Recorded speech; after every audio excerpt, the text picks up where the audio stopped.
मुन्नी बदनाम हो गई डार्लिंग तेरे लिए। ईडीची सुद्धा चौकशी झाली पाहिजे आणि याच्यामध्ये मोका लागला पाहिजे। मुख्यमंत्री महोदयांनी मोक्याची घोषणा केलेली आहे, त्याच्यामुळे मोका लागणारच आहे।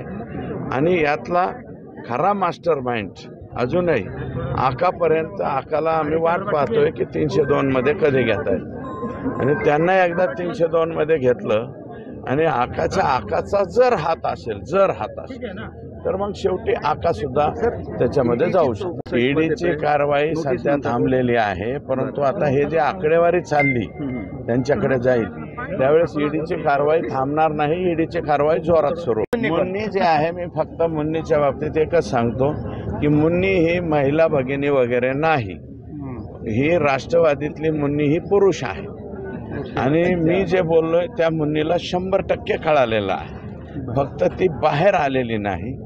मुन्नींनी बाहेर येऊ द्या, मुन्नी बदनाम झालेली अगोदरच।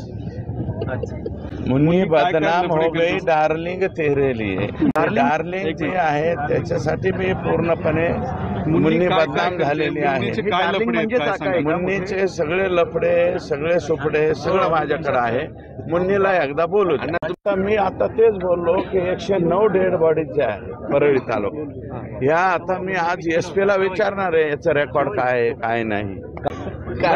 ओळखून घ्या डेला रिसॉर्टला 1 वर्षाच्या पूर्वी 10 ते 15 दिवस कोण लोक 8 दिवस अगोदर थांबून होते याची चौकशी घेऊन यावी।